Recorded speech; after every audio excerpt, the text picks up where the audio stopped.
Selamat mendengarkan cerita novel fiksi. Jenderal Fate dari Indonesia dan Raja Penjara Darah Mantan Kaisar Kegelapan. Bab 127. Tes kekuatan. Baik. Aku terima. Setiap gerakan Lintang sangat cepat. Dari saat pisau terbang dari meja, dia meraihnya. Lalu ketika dia menebas orang-orang itu hanya sesaat. Tetapi ekspresi haus darah dan keganasan di wajah pria berotot yang menyerang segera lenyap. Di bawah tatapan tak percaya mereka, suara parang yang jatuh terus terdengar. Prang, prang, prang. Semua pria itu menyadari bahwa lengan mereka tiba-tiba berubah menjadi jeli. Parang mereka jatuh ke tanah dari lengan mereka yang sekarang tak berdaya. Tak hanya itu, darah segar menyembur dari pergelangan tangan mereka. Tendon mereka terputus. Adegan ini secara bersamaan menakutkan dan menyeramkan. Bagaimanapun, tendon orang-orang kekar yang memimpin serangan itu teriris. Ketika mereka akhirnya menyadari apa yang telah terjadi, yang mereka rasakan hanyalah rasa sakit yang luar biasa dari pergelangan tangan mereka. Mereka mencengkeram luka-luka mereka.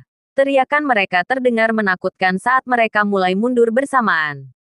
Pemandangan ini membuat beruang hitam, Aditya, dan seluruh pengunjung lainnya terkejut. Terputus. Tak satu pun dari mereka berani mempercayai yang mereka lihat. Yang mereka lihat hanyalah pisau makan Lintang yang mengiris di udara.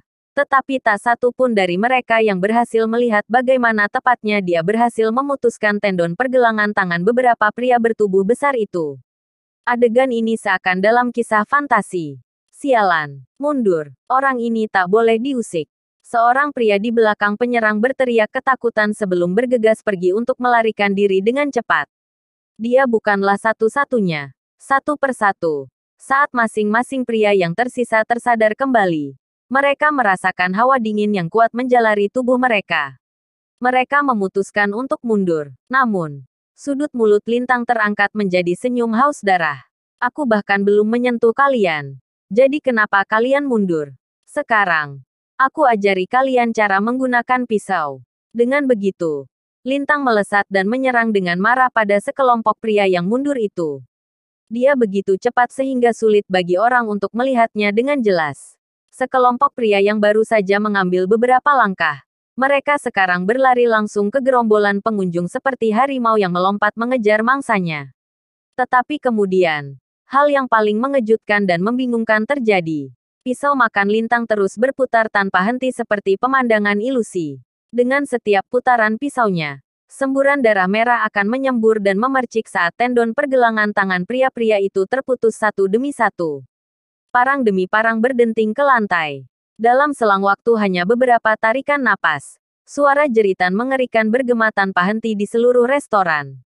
Puluhan pria kekar yang menyerang Lintang sekarang semuanya tergeletak di lantai.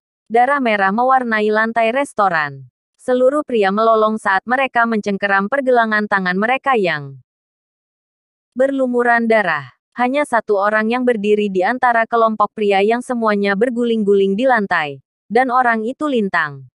Terlepas dari jeritan dan lolongan orang-orang di lantai, tak ada suara lain di seluruh restoran pada saat itu. Semua orang di restoran, entah itu beruang hitam, Aditya, atau salah satu pengunjung yang belum pergi, dapat merasakan jantung mereka berdebar kencang dan berpacu seperti orang gila. Seolah-olah jantung mereka akan melompat keluar tenggorokan. Bagaimana mungkin orang-orang itu awalnya menyerang Lintang untuk menebasnya. Tetapi sekarang, Lintang telah memutuskan tendon pergelangan tangan dari semua pria besar itu. Dan dia melakukannya hanya dalam setengah menit. Dia melumpuhkan lebih dari selusin orang hanya dalam 30 detik. Apakah orang ini iblis? Tidak, bagaimana dia bisa sekuat ini? Aditya benar-benar bingung. Dia awalnya berpikir bahwa puluhan pria yang dibawa beruang hitam akan dapat melumpuhkan Lintang jika masing-masing pria itu menyerang dengan pisau mereka. Namun, meskipun benar bahwa ada beberapa tebasan yang terjadi, orang-orang beruang hitamlah yang akhirnya lumpuh alih-alih Lintang. Saat ini, yang bisa dirasakan Aditya hanyalah hawa dingin yang menjalari tulang punggungnya saat dia melirik mata dingin Lintang sebelum melirik genangan darah di lantai. Dia hampir kencing sendiri dari teror yang dia rasakan. Sementara itu, butiran besar keringat menetes tanpa henti dari dahi beruang hitam. Anak buahnya semua telah dikalahkan. Dia tak bisa percaya bahwa puluhan pria yang sehat dan kuat yang dia bawa semuanya lumpuh dalam sekejap oleh bocah kecil di hadapannya ini. Sialan. Sialan dia. Dasar bajingan. Beraninya kau menyakiti pasukanku. Aku akan membunuhmu. Aku akan mencincangmu. Dengan begitu, beruang hitam berbalik dan benar-benar mengamuk. Pakaiannya robek saat kemarahannya melonjak dan meraung. Kemudian, dia menyerang Lintang dengan marah seakan-akan dia adalah beruang hitam yang sebenarnya. Mati. Dengan teriakan itu, tinju besar beruang hitam terbang lurus ke kepala Lintang saat dia mencoba mendaratkan pukulan brutal. Beruang hitam pernah membunuh beruang dengan satu pukulan. Karena itu orang bisa tahu betapa mengerikan pukulannya. Sekarang, jika Lintang benar-benar terkena pukulan itu, kepalanya pasti akan hancur. Namun, pemandangan yang bahkan lebih sulit dipercaya terjadi. Tes kekuatan. Oke. Aku terima. Setelah itu, Lintang membuang pisau makan di tangannya di bawah tatapan bingung semua orang. Dia mengepalkan tangannya dan menghadapi pukulan keras dari beruang hitam. Apakah dia sudah gila? Semua pelanggan tercengang. Tak satu pun dari mereka akan berpikir bahwa Lintang akan membuang senjata terkuat di gudang senjatanya pisau dan menghadapi beruang hitam dengan telapak tangannya. Jelas tindakan itu cari mati. Tidak. Beruang hitam pasti akan meninju Pak Fed sampai mati.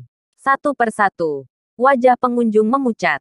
Seolah-olah mereka sudah bisa melihat beruang hitam yang kejam menghantam Lintang ke dalam keadaan menyedihkan di lantai.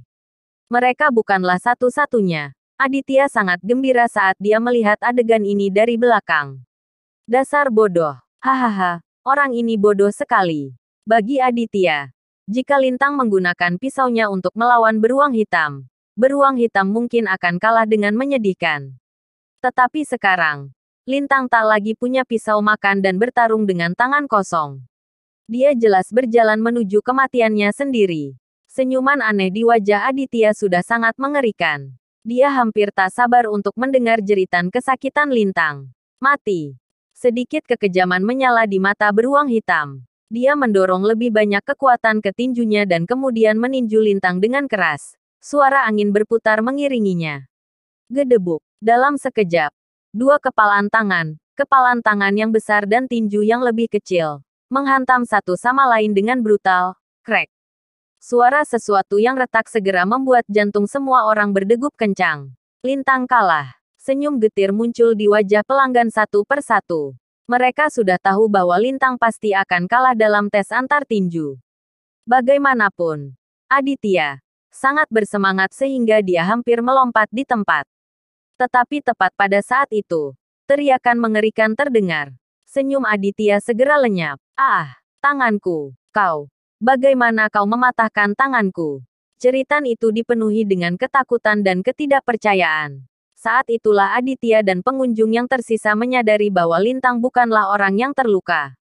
Sebaliknya, beruang hitam, yang dinamai karena kekuatannya yang besar dan tak berdasar itu, lengannya lah yang benar-benar patah. Keterkejutan dan kepanikan yang hebat terlukis di seluruh wajahnya. Saat ini, bahkan Aditya dan pengunjung lainnya pun tak berani mempercayai yang mereka lihat. Apalagi beruang hitam sendiri. Bagaimana ini bisa terjadi? Lintang tampak seperti bocah kecil di hadapan beruang hitam, sepenuhnya lemah dan tak berdaya. Namun, tinjunya yang tampak lemah mampu mematahkan lengan beruang hitam. Ini jelas tak terbayangkan.